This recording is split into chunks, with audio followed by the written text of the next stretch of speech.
Hi ದೋಸ್ತರ, ನಮಸ್ಕಾರ ನಿಮ್ಮೆಲ್ಲರಿಗೂ. ನಾನು ನಿಮ್ಮ ಸೂರಿ. ನಾವು ಇವತ್ತು ಬಂದೇವು ಮಾರ್ಕೆಟ್ದಾಗ ದನ ತೇರಿಸೈತಿ ನೋಡ್ರಿ. ಅಂಗಡಿಯಾಗ ಹೋಗೋಣ, ಏನಾರು ತೊಗೊಳೋಣ. ಏನು ತೊಗೋತಾವ ನೋಡ್ರಿ.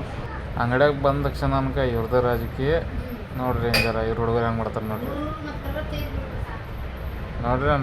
ಇವ್ರದ್ದು ರಾಜಕೀಯ ನೋಡ್ರಿ.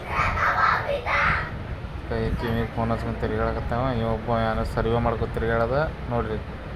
ಸರ್ವೆ ನೋಡ್ರಿ, ಒಂದು ಏನ್ ತೊಗೊಲಿ ಏನ್ ಬಿಡಲಿ, ಏನ್ ತೊಗೊಳ್ದಂತ ವಿಚಾರ ಮಾಡೋದನ್ರಿ ನಾವು. ನೋಡ್ರಿ ಚಾಲು ಮಾಡಿದ್ ನೋಡ್ರಿ. ಬೇಕಂದ್ರೆ ಬೇಕು ನೋಡ್ರಿ. ಹಿಂಗಿದಾರ ನೋಡ್ರಿ. ಹೆಣ್ಮಕ್ಳು ಸಂಘಟನೆಗೆ ಮಾರ್ಕೆಟಿಗೆ ಬಂದು ಊರಾಗ ಏನಾರು ತೊಗೊಳಕ್ಕೆ ಇವ್ರಿಗೆ ಅನ್ಕ ಪಸಂದ್ ಬರೋಂಗಿಲ್ಲ ನೋಡ್ರಿ. ನಿಮ್ಮ ಹೊಂಟು ಬೇರೆ ಅಂಗಡಿ ನೋಡ್ರಿ. ನಾನು ಬೇರೆ ಅಂಗಡಿ ಹೋಗುನು, ಅಲ್ಲಿ ನೋಡು ಏನು ಪಸಂದ್ ಬರ್ತಿಕನ. ಚಲೋ ನಾವು ಬಂದು ಬೇರೆ ಅಂಗಡಿಗೆ ನೋಡ್ರಿ. ಇವ್ರು ಏನು ಮಾತಾಡೋರು, ಇವ್ರಿಗೆ ತೋರಣ ಪಸಂದ್ ಈಗ ನೋಡ್ರಿ. ತೋರಿಸ್ತಾನೆ ನಿಮ್ಗೆ.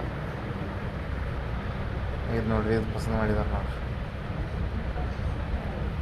ಇವ್ರು ಅನ್ಕ ಕೈಯಾಗ ಹೂವು ಹಿಡ್ಕೊಂಡು ನೋಡ್ರಿ. ಕಣ್ಣಿಗೆ ಅವ್ರು ಇವ್ ನೋಡ್ರಿ. ಇವರು ಅವ್ರ ಸಂಗಟ ಕೂಡಿ ಫೋಟೋ ತೆಗಿಯೋದು ಮಾಡೋದು ಬರೀ ಹುರುಬ್ದಾಗ ನೋಡ್ರಿ. ಇವ್ ನೋಡ್ರಿ. ಮತ್ತು ಬಂದು ನಾವು ದೀಪ ತೊಗೊಳಕ್ಕೆ ಧನ್ತೆರಸ್. ಇವತ್ತು ದೀಪ ಹಚ್ಬೇಕು. ದೀಪಾವಳಿ ಚಲೋ ಆಯ್ತು ಇವತ್ತಿಂದ.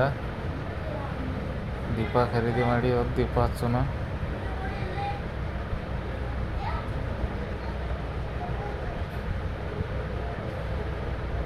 ದೀಪ ತಗೊಂಡು ನಾವು ನಡೆದು ನಮ್ಮ ಮನೆಗೆ ನಡ್ರಿ. ಮನೆಗೆ ಹೋಗೋನು.